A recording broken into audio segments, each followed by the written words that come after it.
നമസ്കാരം. ദിലീപിനെ ഈ ഗൂഢാലോചന കേസിൽ കുറ്റവിമുക്തനാക്കിയ ശേഷം മഞ്ജു വാര്യർ വീണ്ടും വാർത്തകളിൽ നിറയുകയാണ്. ദിലീപിന്റെ മുൻ ഭാര്യ കൂടിയാണ് മഞ്ജു വാര്യർ.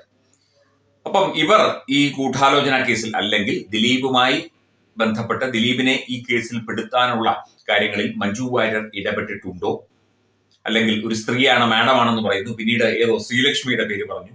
സത്യം പറഞ്ഞാൽ ഇതിനകത്തൊക്കെ തന്നെ ഒരുതരം ദുരൂഹത തുടരുകയാണ്.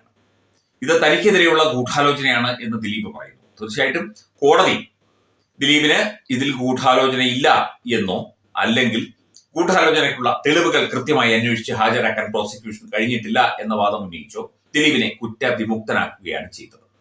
അതിനെതിരെയാണ് ഇപ്പോൾ ദിലീപിനെതിരെയാണ് സത്യം പറഞ്ഞാൽ ഒരു ബഹുഭൂരിപക്ഷം സമൂഹങ്ങളും നിൽക്കുന്നത് എന്ന് തോന്നിപ്പോകുന്നു പലപ്പോഴും. ഈ ഒരു കേസുമായി ബന്ധപ്പെട്ട് ഈ പ്രോസിക്യൂഷന് മുന്നിലുള്ള ഏറ്റവും ശക്തമായ ഒരു ആയുധമായിരുന്നു ഈ മഞ്ജു വാര്യർ എന്ന് പറയുന്ന അഭിനേത്രി. തങ്ങളുടെ കുടുംബജീവിതം തകരാൻ അതിജീവിതയാണ് കാരണമായത് എന്നുള്ള ധാരണയാണ് ദിലീപിന്റെ വൈരാഗ്യത്തിന് കാരണം എന്നാണ് പ്രോസിക്യൂഷൻ വാദം. ആ രീതിയിലാണ് അത് വാദം വന്നത്. കേസിലെ പ്രധാന സാക്ഷികളിൽ ഒരാളായ മഞ്ജു വാര്യർ തന്റെ വിവാഹമോചനത്തിലേക്ക് നയിക്കാൻ ഇടയായ കാരണങ്ങൾ വിശദമായി തന്നെ മൊഴിയായി നൽകുകയും ചെയ്തിട്ടുണ്ട്.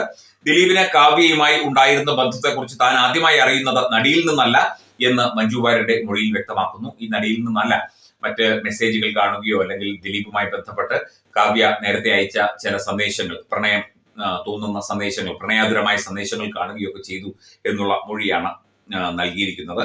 അതുപോലെ തന്നെ ദിലീപുമായി സംസാരിക്കാൻ പറ്റിയില്ല. കാവ്യ ആ സമയത്ത് വിവാഹിതയായിരുന്നു, ദിലീപുമായി പ്രണയം ഉണ്ടായിരുന്ന സമയത്തും വിവാഹിതയായിരുന്നു. പക്ഷേ ചില പ്രശ്നങ്ങൾ മൂലം വീട്ടിൽ വന്ന് നിൽക്കുകയായിരുന്നു എന്നൊക്കെയാണ് ഈ ഒരു വിഷയത്തിൽ മഞ്ജു വാര്യർ മൊഴി നൽകിയിരിക്കുന്നത്. തുടർന്ന് സുഹൃത്തുക്കളായ ഗീതു മോഹൻദാസിനും സംയുക്ത വർമ്മയ്ക്കും ഒപ്പം മഞ്ജു വാര്യർ അതിജീവിതയെ കാണാൻ അവരുടെ വീട്ടിൽ പോകുന്നു. ദിലീപ് കാവ്യ ബന്ധത്തെക്കുറിച്ചുള്ള മഞ്ജുവിന്റെ ചോദ്യങ്ങൾക്ക് ആദ്യം മറുപടി നൽകാൻ അതിജീവിത തയ്യാറാകുന്നില്ല എന്നുള്ള ചില വാദങ്ങളും ഒക്കെ തന്നെ മൊഴിയിലുണ്ട്. അങ്ങനെ ഈ ഒരു മൊഴി മഞ്ജു വാര്യർ ദിലീപിന്റെ കുടുംബാംഗങ്ങളെ വീട്ടിലേക്ക് വിളിച്ചു വരുത്തി താൻ മനസ്സിലാക്കിയ കാര്യങ്ങൾ അവതരിപ്പിച്ചു. അത് കഴിഞ്ഞിട്ട് 2 ദിവസം ഷൂട്ടിംഗ് പൂർത്തിയാക്കി ദിലീപ് തിരിച്ചെത്തി. കാവ്യയുമായുള്ള ചാറ്റിങ്ങിനെ കുറിച്ച് ചോദിച്ചപ്പോൾ അത് ഓർമ്മയില്ലെന്നും കാവ്യ കുട്ടിക്കളിയുള്ള ആളായതുകൊണ്ട് അത്തരം മെസ്സേജുകളൊന്നും കാര്യമായി എടുക്കേണ്ടതെന്നുമായിരുന്നു പറഞ്ഞിരുന്നത് തുടങ്ങിയ കാര്യങ്ങളാണ് ഇപ്പോൾ അറിയുന്നത്.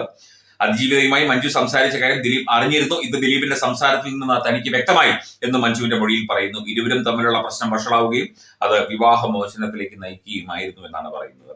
ഇതിനകത്ത് ഇപ്പോൾ മഞ്ജു വാര്യർ പറഞ്ഞത് വിശ്വസിക്കുകയാണെങ്കിൽ, അല്ലെങ്കിൽ ഈ പറഞ്ഞ കാര്യങ്ങൾ സത്യമാണെങ്കിൽ ഇതിനകത്തൊരു ലോജിക്കുണ്ട്.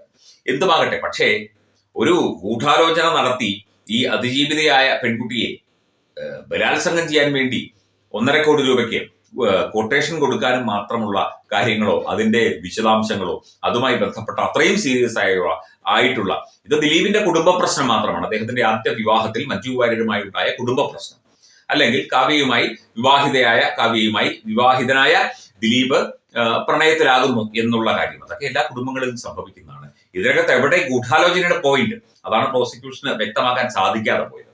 ഇതിനകത്ത് ഗൂഢാലോചന നടത്തി എന്ന് പറയുന്ന പോയിന്റ് എവിടെയാണ്? അതിജീവിത ഇതിലെ ഒരു പാർട്ട് മാത്രമാണ്. ഇവരൊക്കെ ഈ നടിമാരൊക്കെ തന്നെ സുഹൃത്തുക്കളാണ്, ഒരുമിച്ച് അഭിനയിച്ചിട്ടുള്ളവരാണ്. സംയുക്ത വർമ്മയായാലും ഗീതു മോഹൻദാസ് ആയാലും ഒക്കെ തന്നെയാണ്. ഇവരൊക്കെ ഏതാണ്ട് ഒരേ കാലഘട്ടത്തിൽ നായികമാരായി കടന്നു വന്നവരാണ്. അപ്പൊ മഞ്ജുവിന്റെ ഈ മൊഴിയിൽ എന്താണ് ദിലീപിന് എതിരെയുള്ള, അല്ലെങ്കിൽ ദിലീപ് ഗൂഢാലോചന നടത്തി എന്ന് പറയത്തക്ക രീതിയിലുള്ള കാര്യം എന്തെന്ന് ഈ മൊഴി ഏതാണ്ട് പൂർണ്ണമായി വായിച്ചിട്ട് പോലും ഇതിൽ നിന്ന് സാധാരണക്കാരായ ആൾക്കാർക്ക് പോലും ഗ്രഹിക്കാനാകുന്നില്ല. അപ്പൊ പിന്നെ കോടതി എങ്ങനെ ഇതിനെ ഉൾക്കൊള്ളും എന്ന ചോദ്യം ഇപ്പോൾ അവശേഷിക്കുകയാണ്. എന്തായാലും ഇതുമായി ബന്ധപ്പെട്ട വാദങ്ങളും വാദപ്രതിവാദങ്ങളും കോടതിയിലെ കഴിഞ്ഞു, സമൂഹ മാധ്യമങ്ങളിലും തുടർന്നുകൊണ്ടേയിരിക്കും.